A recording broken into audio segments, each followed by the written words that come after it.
CTV news नजर प्रत्येक बातमीवर हिंदी आणि मराठी भाषेत बातम्या प्रसारित करणारे जिल्ह्यातील एकमेव channel sponsored by Sukhkarta associates. आता पाहूया गेल्या 24 तासातील बातम्या पटापट। गडचिरोली सारख्या दुर्गम भागात एका वैद्यकीय अधिकाऱ्याने रोखलेले बिल काढण्याकरिता चक्क 1.5 लाखाची लाच मागितली।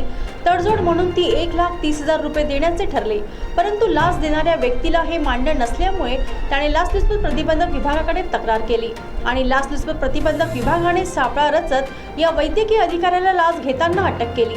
डॉक्टर संभाजी भोकरे, वय वर्ष 36 असे लाच घेणाऱ्या वैद्यकीय अधिकाऱ्याचे नाव आहे। वणी येथे साई मंदिराजवळ एक कॉम्प्लेक्स आहे आणि या कॉम्प्लेक्समध्ये रात्री 1 वाजता अचानक धूर निघताना गस्त घालणाऱ्या पोलिसांना दिसले। त्यांनी तात्काळ अग्निशमन विभागाला ही बाब कळविली, परंतु आगीने तोपर्यंत चांगलेच रौद्ररूप धारण केले होते। वरच्या मजल्यावर असलेल्या रसोई हॉटेलचे सर्व सामान या आगीत खाक झाले। तब्बल 2 तासानंतर अग्निशमन विभागाला ही आग आटोक्यात आणण्यात यश आले। चंद्रपूर शहरात दर रविवारी जैन टॉकीज चौक परिसरात संडे मार्केट भरले जाते। संध्याकाळी भरणारे या संडे मार्केटमुळे प्रचंड प्रमाणात वाहतूक विस्कळीत होते आणि येणाऱ्या 6 एप्रिल रोजी रामनवमी निमित्त निघणाऱ्या शोभायात्रेमुळे वाहतुकीची समस्या आणखीनच गडद होऊ शकते। त्यामुळे प्रशासनाने 6 एप्रिल रोजी संडे मार्केट बंद ठेवण्याचा निर्णय घेतला। चंद्रपूर जिल्ह्यातील कायदा आणि सुव्यवस्था अक्षरशः कोलमडली असून ठराविक कालावधीनंतर हत्या, MD, ड्रग्ज, तलवारी, बंदुका अशा नाना विविध प्रकरणांनी चंद्रपूर जिल्हा गाजतो आहे।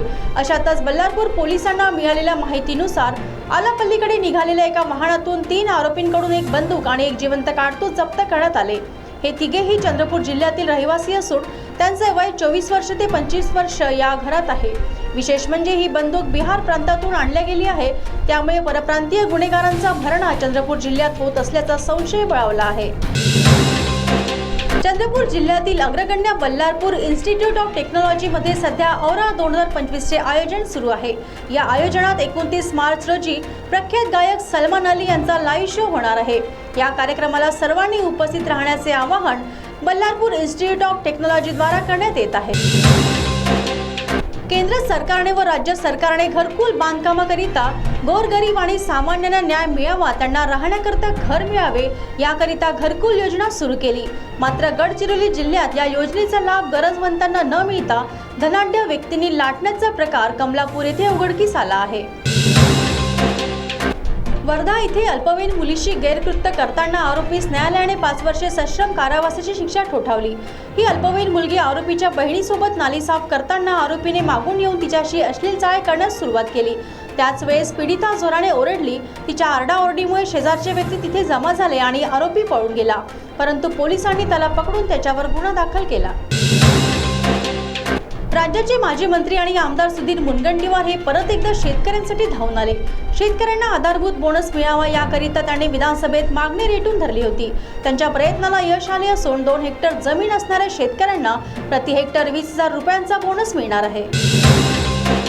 चंद्रपूर वणी आणि लोकसभा क्षेत्राच्या खासदार प्रतिभा धानोरकर यांनी संसदेत वारंवार शेतकऱ्यांचे मुद्दे उपस्थित केले असून केंद्र सरकारला त्यांनी धारेवर धरले आहे। केंद्र सरकार शेतकऱ्यांबाबत दुजाभाव करीत असल्याचा आरोप त्यांनी केला आणि शेतकऱ्यांना त्याचा मोबदला मिळावा याकरिता त्यांनी सभागृह दणाणून सोडले। तर या होत्या आजच्या पटापट बातम्या। लवकरच भेटूया पुन्हा काही नव्या बातम्यांसह। तोपर्यंत अशाच बातम्यांची अपडेट पाहण्यासाठी बघत रहा CTV न्यूज नजर प्रत्येक बातमीवर। नमस्कार।